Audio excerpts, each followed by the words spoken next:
Ilan po natin at lasa ko'y katalo na itong ating champeni. Champening lamang loob at balat ng kambing. Ang bango na, oh.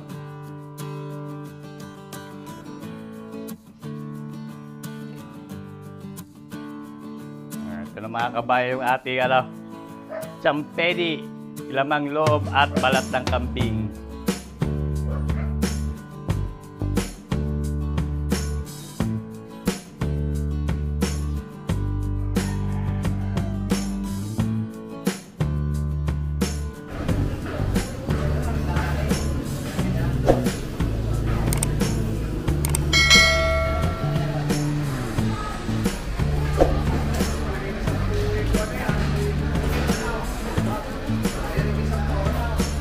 Magandang araw po ulit mga kabayan at magluto po ulit tayo ng isang masarap na putahing lutong Batangas. At marami po nagre-request ito. Nakabili ho tayo dito ng laman loob ng kambing. May kasamang balat at shoutout po ulit kay Ma'am Annette Mitchap diyan sa Padre Garcia, Batangas. At ito pong ganito ay hindi basta-basta nabibili, ay in-order lang po natin to. So, nandito yung ating nabili. Yan, may balat. At yung laman loob ng kambing, baga, bituka. At yung kanyang para pinakabinubong. Meron din po yung kasamang atay.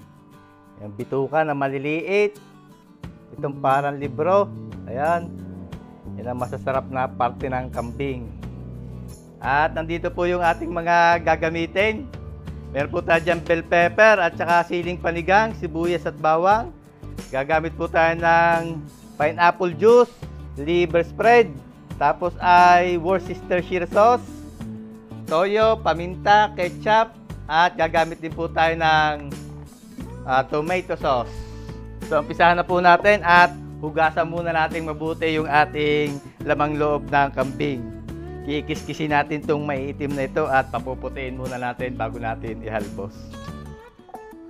Yan, hugasan po natin yung ating Yan, madali naman po tanggalin yan. Yan maitim na yan, anuhin nyo lang ng kamay. Ito yung parang binubong. Kung sa baka ay tuwalya.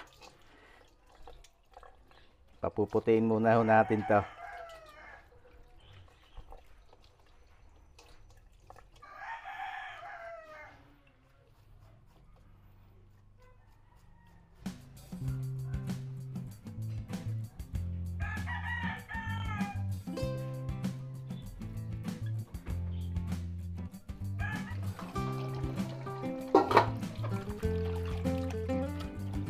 Ibang parte naman po nito ay malinis na, katulad ng balat, at pagka sa palengke po bumili ay malinis na yan. So nilinis lang po natin itong kanya pinakatuwalya. Ayan. Pero kung papaitan ho ang gagawin yung luto, ay kahit din nyo na ito linisin. Kaso ay champeni ang gagawin natin luto, kaya lilinisin natin yan.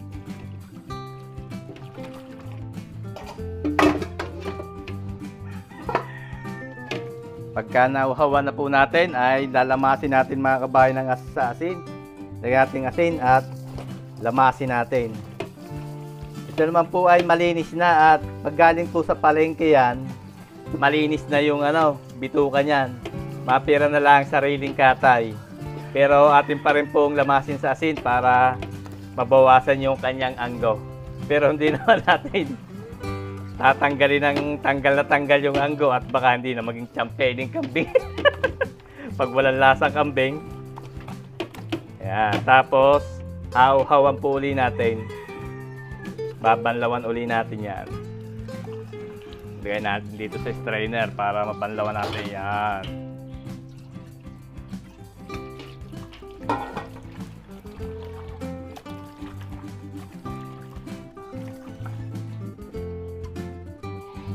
Okay na po itong ating nahugasan ko na ng ayos. Itong ating laman loob, ayan, malinis na. Atin muna pong ihahalbaws. Papakuluan natin hanggang sa lumambot. Atin yan tubig.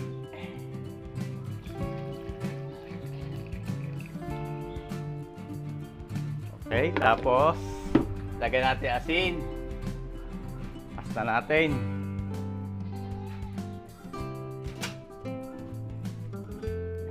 natin ang apoy.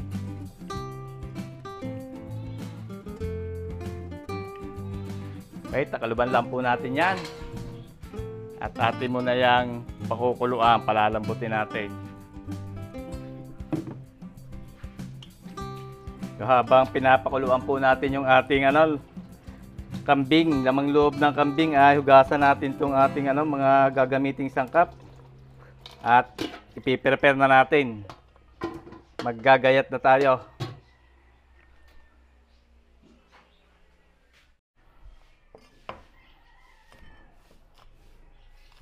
Gayatin po natin yung ating mga kailangang gulay.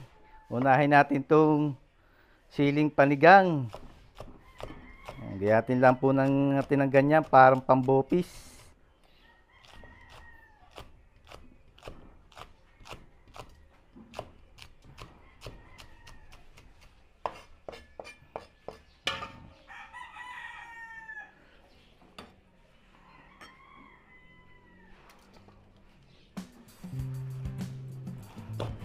Tapos itong ating bell pepper. Tanggalan po natin ang buto. Iatin po natin to, maliliit din. Pahaba muna. Tapos papaganto.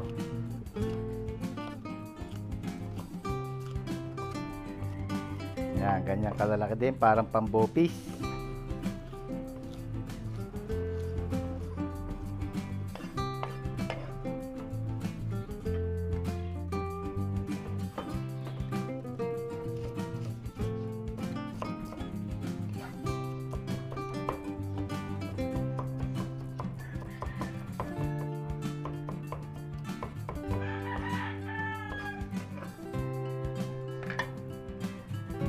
Okay, yan na po ang ating mga gagamiting gulay at hintayin na lang po nating lumambot itong ating pinapalambot na lamang loob ng kambing.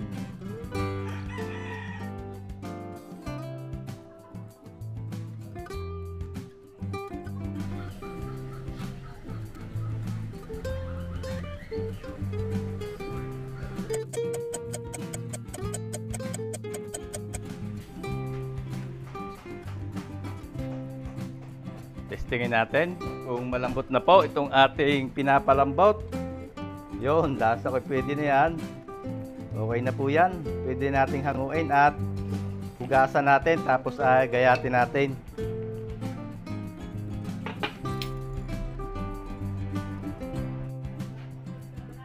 Hanguin na po natin. Tapon na natin yung sabaw at hugasan uli natin. Para malinis na malinis yung ating lulutuing lamang loob ng kambing.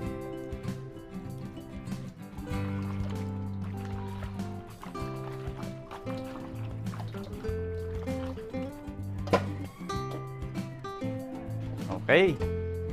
Pwede na po tayo maggayat. Gayatin natin itong ating lamang loob ng kambing. Malambot na ho yan at di natin masyadong nilambutan. At pangit po yan pagka sobrang lambot. Katamtaman lang, yung parang sakto lang. Anahin natin tong tuwalya. Giyatin lang po natin to ng maliliit, parang pambopis. Yan. Ganyang kalalaki.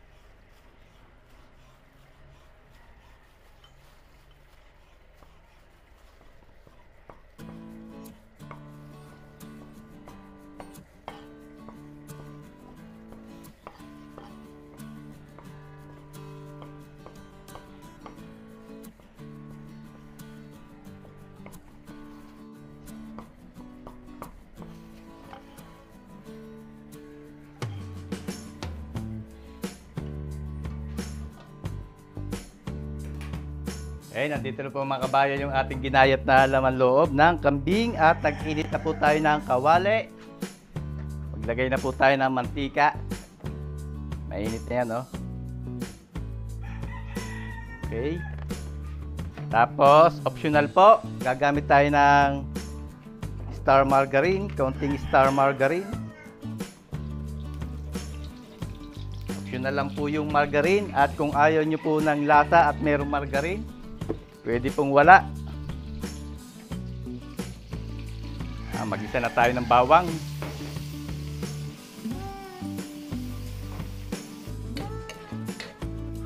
Luto-lutuin lang po natin yung bawang.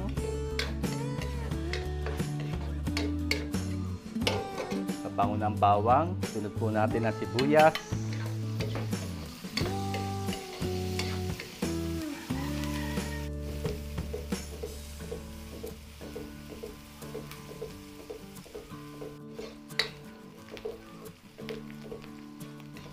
Okay, mabango ng ating panggisa.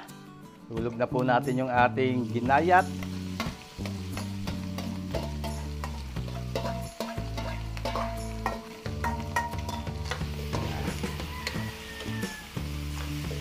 Sangkutsahin po muna natin to. Sangkutsahin muna natin ang ayos yung ating laman loob. Hanggang sa maglagitikan bago natin rekaduhan.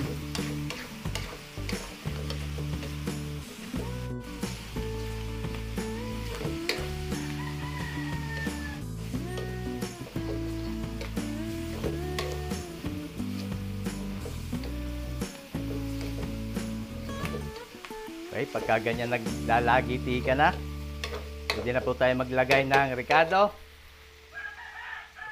Lagay tayo ng paminta, black pepper ground.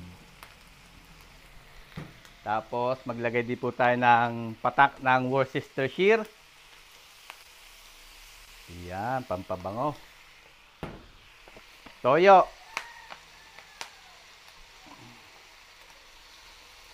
Alalay lang po tayo sa paglalagay ng toyo at ng Worcestershire. Dahil ito pong ating laman loob ay may lasa na yan. May lasang asin yan nung hinalbos natin kanina. Haluin lang po natin.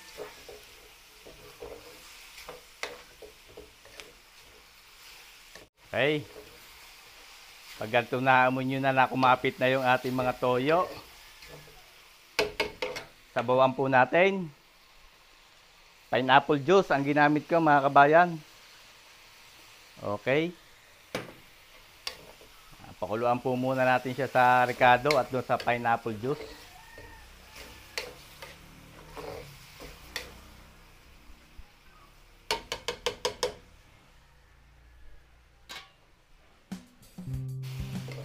Haluin po natin at naiga na. Nasipsip na niya yung pineapple juice.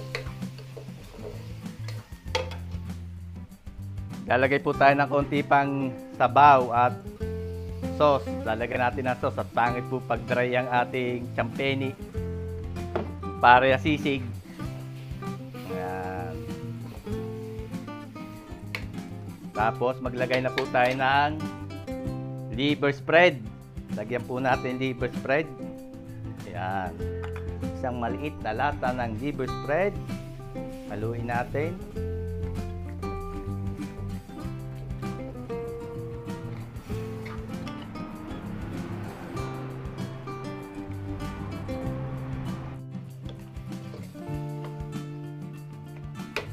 Lagyan po natin ng tomato sauce. Ayan. Alalay lang po sa paglalagay natin ng tomato sauce at baka lumasin. Tapos lagyan natin ng ketchup. Gamit tayo ng banana ketchup.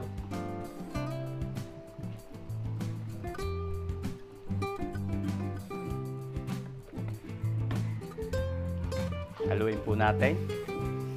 At yan po ay igahin muna natin. Pakuluan muna natin sa ricado.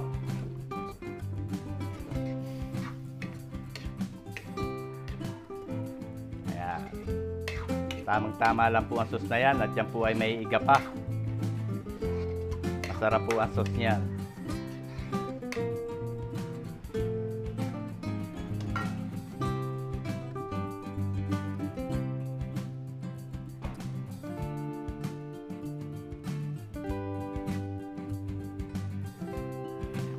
Bango.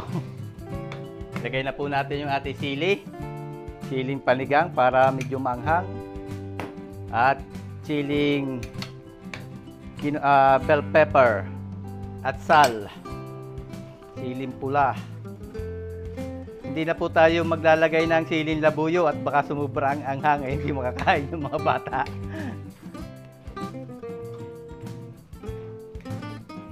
Tapos, lagyan natin mga kabayan ng ano, kaunting brown sugar, pambalance lang po. Ayan, parang pinaka-betchin. Haluin lang po natin at lasa ko'y katalo na itong ating champeni. Champening lamang loob at balat ng kambing. Ang bango na, oh. So, hindi na po natin ito masyadong iigahin at paborito ko ito ay medyo may sauce. Pangit po kasi ito pag dry na dry. Tamang-tama ito na may sauce na ganito. Para pag inilagay natin sa kaning bahaw ay talagang kapit na kapit yung sauce. Okay na ito, patayin na natin ang apoy at hahanguin na po natin itong ating champeni.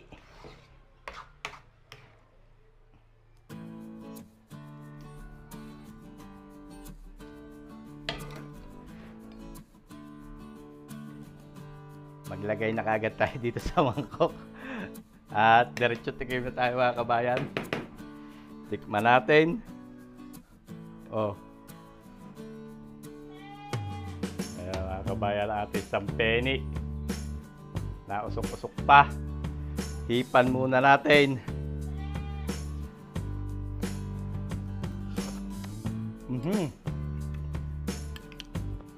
Go. Para mapalabang kalakain yan ngayon. Sarap mga kabayan. Tamang-tama yung kanyang lambot. Hindi siya matigas at hindi rin naman siya maunat. Sarap.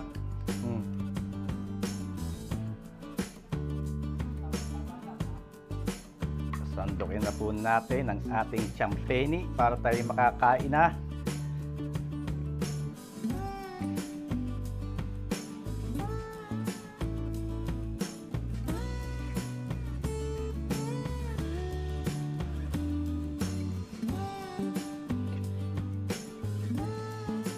Ito na mga kabayan yung ating champeni, lamang loob at balat ng kambing.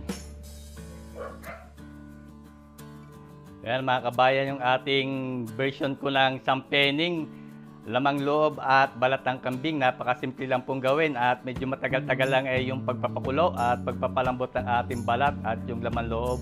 Pero pagkatapos naman po nun ay mapakadali na ang lutuin.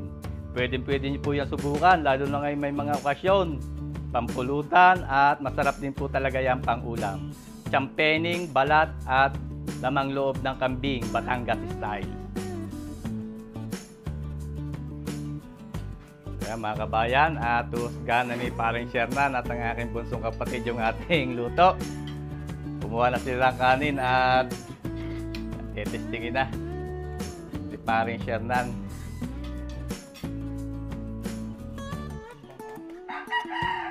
Bangaw, no? Ba't ka konti ulam mo, pare? Mamaya na ulit. Mamaya na. Kabayan, pinuusan na natin kasi ang luto ni Impoy's Journey. Kain tayo, kabayan.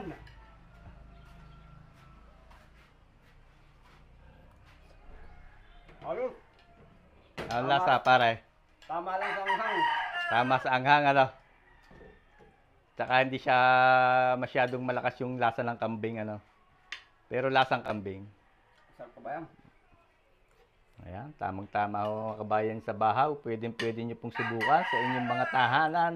Kung kayo may karihan, yan ang paborito po at mabilis sa mga karihan. Champening, lamang loob at balat ng kambing. Ayan mga kabayan, hanggang dito na lang po tayo at marami po uling salamat sa patuloy nyo pagtangkilik sa ating mga video. Ingat po lagi tayo lahat mga kabayan at God bless po sa ating lahat. Sana po ay magkita-kita tayo uli sa susunod ko pang mga videos. Oh, may pagpikit pa si Pare Shernan.